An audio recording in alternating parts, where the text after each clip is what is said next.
Sassy Eliot. Girl! Is that it?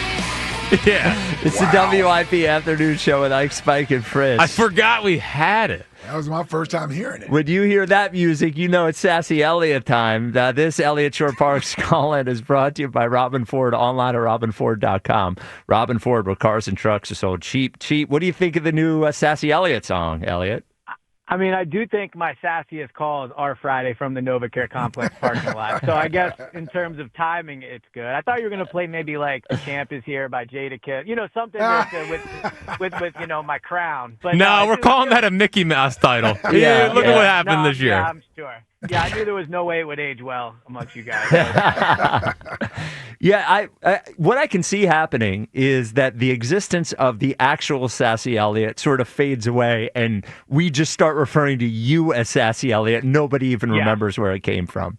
Agreed. 5 years from now, no one will remember the one hit I missed from all year. Hey.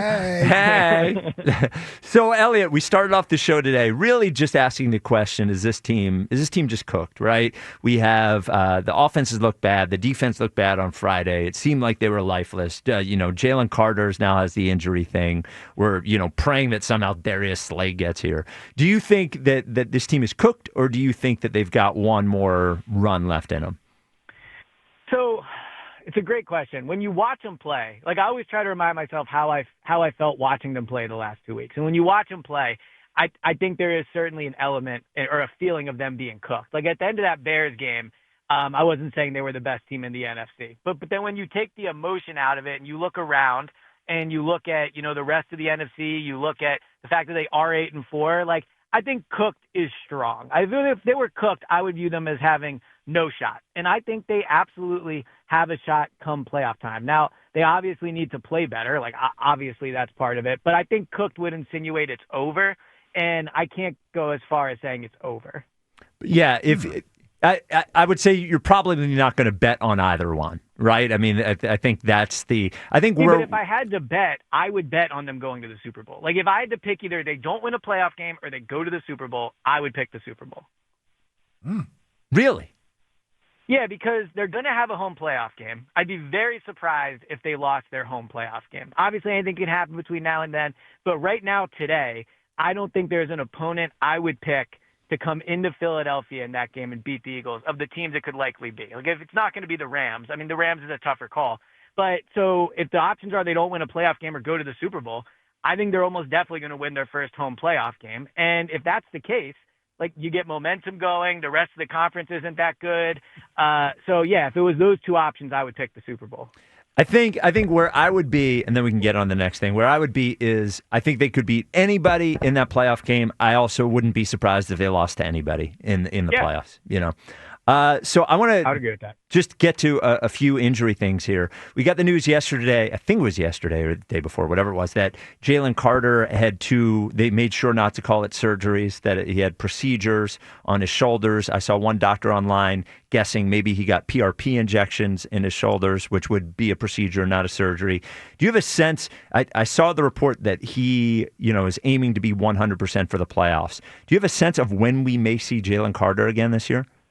So I think we'll get our answer on that prior to Monday. If they put in, and whether or not they put him on IR. When Lane got hurt and then he wasn't put on IR, that's when everybody got hope that he's not going to be out 6-7 games. And it looks like Lane, if I had to guess, probably will play against the Raiders. So if it's going to be 4 or less games, they won't put him on IR at Jaylen Carter. And if it's going to be more than 4, then they will. My concern isn't so much if he plays one game the rest of the way or whatever. My concern is just when you're a guy that size and you miss playing football for at least 3 games, I think it's going to be, and then maybe 4 or 5 depending. It's really hard to bounce back from that. So I do think, presumably his shoulders will feel better when he comes back. He'll have the procedure. That'll be fixed, hopefully. But my concern is just he has had trouble staying in football shape this year already. Vic Fangio has brought that up. He missed a lot of training camp, had a slow start to the year. So he just hasn't had a chance to get in a good rhythm. And I think missing 3 weeks to 4 weeks and then going back in what will be an intense game. The first game he plays in will probably be a very intense one. I doubt he plays in a meaningless game. I think it's going to be hard for him to come back and be the player everyone thought he could be this year. Yeah, I mean, well, that's going to be tough on the D-line. And by proxy, it's going to be tough on our linebackers. I mean, last week, the linebackers couldn't get to the running game because the D linemen were in their lap and the offensive linemen were in their lap. If Jaylen Carter's not playing, what does that do for Jordan Davis and how much he has to be out there? And I'm assuming Moro Ojomo is going to be the starter in place of him. Yeah, so I think that it puts a ton of pressure on Moro Ojomo and Jordan Davis. And now the flip side of that is, but they both have a chance to earn themselves a ton of money over these next 3 games. Like, if they can go out and play at a high level in the absence of Jaylen Carter, when both are, both are essentially in a contract year because they only have 1 year left after this year, they can make themselves a lot of money. Now, I know that's not the concern of everyone right now because people are more concerned about how the football team plays, but that is an interesting aspect to it. Now, Moro Ojomo has been awesome this year. The question is, can Moro Ojomo go from being awesome as the guy next to Jaylen Carter to being the guy every team game plans throughout the week and get double team? Jaylen Carter always played on the left side of the football. Like Moro Ojomo was saying yesterday, now maybe he lines up there. So you're talking about scouting for a different guard than you were before. You're talking about just being in a different spot on the field. So there's just a lot of changes with that. And you're right with the linebackers. It definitely doesn't help them, especially coming off a week where no one in that front 7 played well against the run. My bigger concern is about the secondary because I think the secondary, one whole side of the field, right, the safety, whoever, whether it be Sidney Brown or Marcus Epps and Adoree Jackson, is a big question mark. And when your defensive line's not getting pressure, and with Jaylen Carter, you would think they would get less pressure, I think there's just more pressure on your back 4 or 5, whatever you want to call it. So that would be a concern. The linebackers I agree with, but Justin Herbert does have a good set of receivers. Like, the way to beat him this week is to get to him in his broken hand, to, force him out of the pocket. But if he has time back there, it's going to be really, really hard for this secondary to cover all those receivers. So speaking of pressure, Jaylen Phillips was listed as having a concussion. Is Jaylen Phillips going to play on Monday? Yeah, I think he's going to play. Okay. In order to clear the concussion protocol fully, I think you have to complete a practice. I talked to Jaylen Phillips in the locker room yesterday, and he's fine. So I would be very surprised if he doesn't play in the game. And then finally on play and not play, we talked about the Darius Slay thing in that. Now, you told me he wasn't going to get claimed by anybody. He did get claimed by the Buffalo Bills. I was wrong about that. He Insider of the year. Yeah. Exactly. Yeah. So Slay gets claimed by the Bills. He seems very comfortable not going to play for the Bills. The Bills don't have to do anything about this. Is there the ability for the Bills to just release their claim, and do you think there's any possibility Slay ends up playing for the Eagles this year? So I think, to defend myself for a second, a lot of people in the building were very surprised he got claimed. I don't think they anticipated him being claimed. So that was a surprise. Like, they were ready to bring Darius Slay. Okay, all right. That's fair. It's fair. It's fair. I did ask the question. Yeah. But no, I think there's 2 issues. So there's one way for Darius Slay to get here, and that is Drew Rosenhaus is arguably the most powerful agent in the NFL, and that's his agent, and maybe he makes something happen. Like, that is the way that it could happen. But the issue is the NFL is not going to just sit back and watch the Eagles essentially circumvent the waiver wire system, right? Like, if I'm the Lions or the Rams or whoever, and Darius Slay gets claimed, and then he just goes, I'd rather play for the Eagles, and the Eagles get him, then what's the point of having the waiver wire system? So I think there would be that issue with it. Yeah, I don't think they anticipated him being claimed. I'll also say, listening to him he was interviewed by Emmanuel Acho yesterday. Yeah. Maybe he's just lying, but he sounds pretty happy going to, like, his kids' games and not having to go to practice. And when you've already had 2 players come in the building and retire, I don't know if you want to bring someone in that doesn't sound like maybe their heart is 100% into football. I think he's just playing that role because he has to publicly. You think so? Yeah. I had the same sense watching that Eliot did. I was like, wow, this guy doesn't seem to be bothered by not playing at all. But it seems like he got to experience retirement for 3 days and is like, wow, this is actually awesome. Like, I don't have to go to practice. I can go to my kids' games. That was my take. What kids' game is he going to in December? What are we playing right now? Is he playing football outside somewhere? What are we doing? Well, basketball.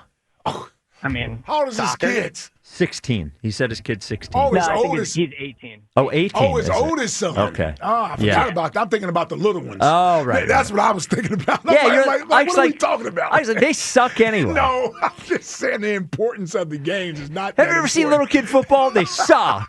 They're all just running, following the ball, and all of them. It's like recess out there. That's all it is, man. I forgot about the oldest son. I forgot. Yeah. So, Eliot, let me ask you about this. Look, we get on you for not having scoops, but we do give you credit for asking difficult questions, and this happened at the Jalen Hurts press. We do. We're fair, I believe. Well, it's my only path at this point, so I got to keep doing it. Yeah. So there was a Jalen Hurts press conference yesterday, and we will play the audio here. I wanted to get your sense of it. You were asking him about the reports that he didn't want to run the ball more. Here's the exchange of the two questions. Jalen, there's been some reporting that maybe you're not as willing to run the ball this year. I was wondering if that's true, or if you approach the season the same way. Yeah, if you don't mind me asking, what is how we come to that conclusion or rationalize that? So it wasn't my reporting, but there's been reporting that you don't want to run the ball as much this year. Okay. I've always been focused on doing whatever it takes to win, and I've always put my energy on trying to bring a game plan and the strategy that week to life. So I'll continue to do that. When you do your deep dive into the past, are you looking at the running game too? Is that part of it? Or I know you're more of passing game, but look at everything, and I have my thoughts. I've always had thoughts. Ultimately, it's not just my thoughts that are going to go out there and foster, what we do. That's not the reality of how it works. It's a lot of trust in Coach Nick. There's a lot of trust in Coach KP, and they lead the way in that. And so, I think as a unit, and more importantly as a quarterback, it's about me going out there and following the direction and the vision and following their rhythm and what they do. So before we get to the Jalen thing, it did sound like you muscled John McMullen out of a question to ask that question. Was that his voice? Am I right? I don't remember who I muscled out for that one. It was obviously somebody. Okay. But that third question wasn't me, too. Yes. Yeah. Okay, yeah. So let's break this down into two things. So your questions, asking him about the reports that he didn't want to run the ball more. What did you take out of his responses, if anything? So I think his initial kind of questioning of my question was his way of saying, like, how could anybody believe I don't want to run the ball? Like where is that conclusion coming from? And so I don't think he was, snapping back at me for the question. I think that's how he wanted to initially respond to it. And then obviously when I followed up and asked him essentially the same question again, I think he was basically said what you guys heard, which is I always want to do what it takes to win. I thought it was interesting in there. He said, the game plan and the strategy for the week, kind of implying like he doesn't do the game plan and the strategy for the week. And so if the ball is not being run, he's just doing kind of what he's being told. But I think the first part was just a genuine kind of trying to say, like, I've run the ball a ton in my career. Like, why would I not run it now? Was probably what he was trying to portray. He could have just said those words, though, right? No, I agree. Yeah, okay. Yeah. And then, so the second thing, we were talking about it yesterday when he said, it's not just me, it's KP, it's Nick, and it does sort of, and I know it was only one quote last year, but we did get the offense is going to look the way that Jalen Hurts wants it to look, and everybody's got to get used to that.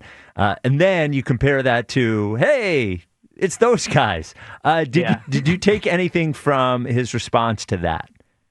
So I think to kind of piggyback off the last thing, like even his answer about running the ball had an insinuation of, I just do what I'm told. I think there's been other times this year where he has said things, that's a question for Kevin, right? Like, I think he has a little bit more this year kind of tried to say, I'm just running the offense that I'm being told to run. So, it would be a good question for him, actually. So you've said before it's going to look how you want it to look. How does that relate to what the coordinators are calling? But I would agree with you that it does seem this year he is bringing up the coaches and their impact on what he does as opposed to in past years.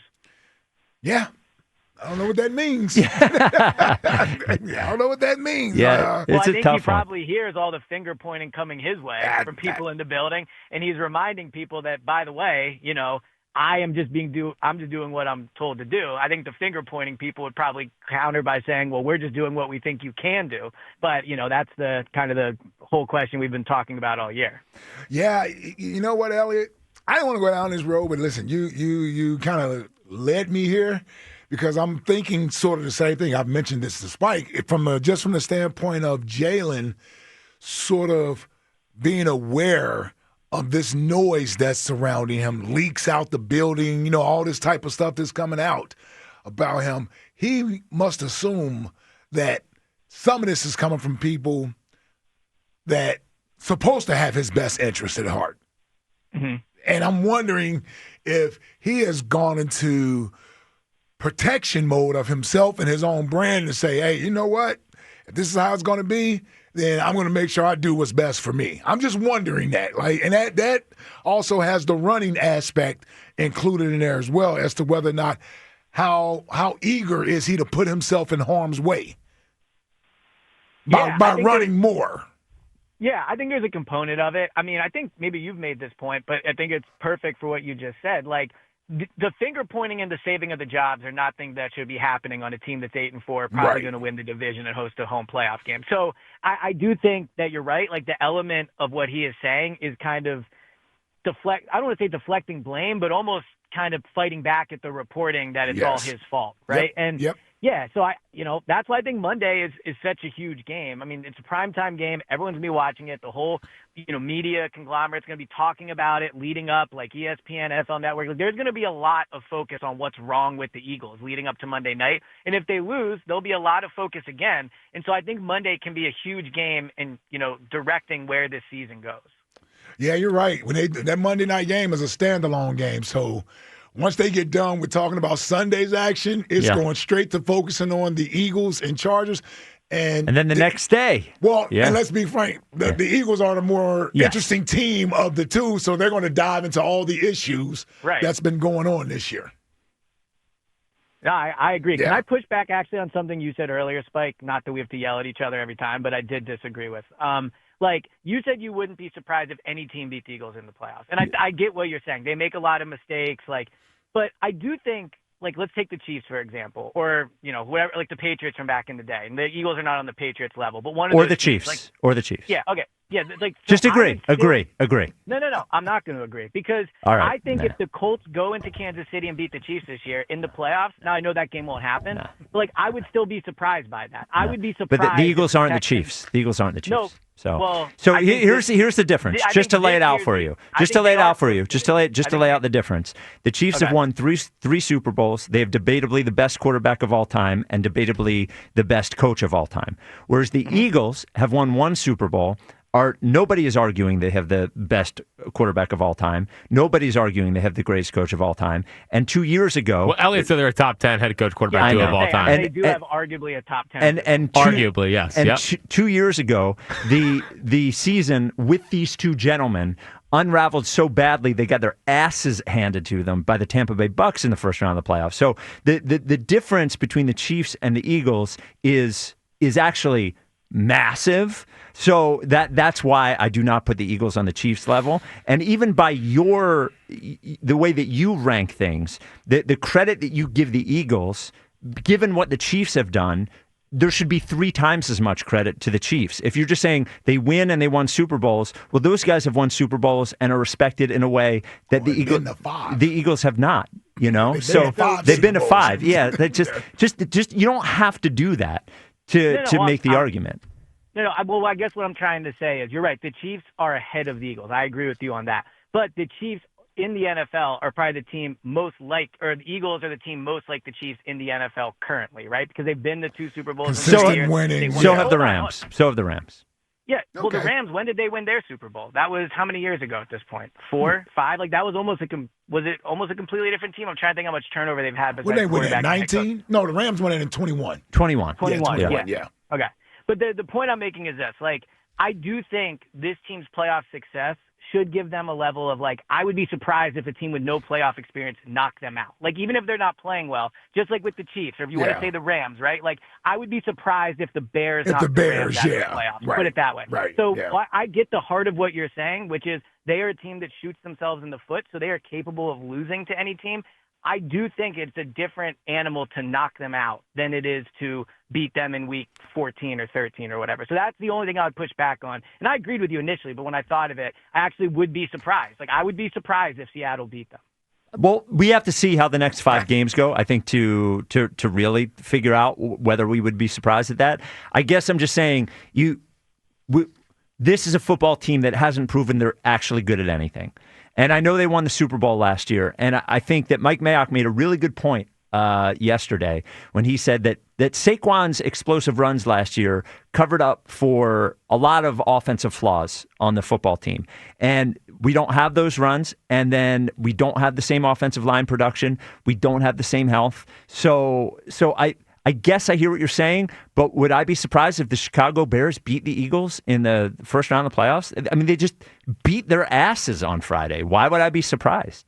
So the last thing I would say is, while we did this on Tuesday and you asked me what they're good at, and I couldn't really think of anything besides turnover. So I'm not fighting back. They're not good at anything. But what I think about a lot is they have won 8 games and beaten a lot of good teams. So there must be something they're good at. Like, I know that we're saying they're not good at anything, but all these teams that we act like are way better than them they've beaten them. So there must be something that they're doing out there. And that's why, even though they're not aesthetically pleasing to watch right now, and I agree, when I watch them, I think to myself, man, this team is in shambles right now. Like, I still think that they deserve the benefit of the doubt in the playoffs against these teams that are far from proven and that they've beaten. Yeah.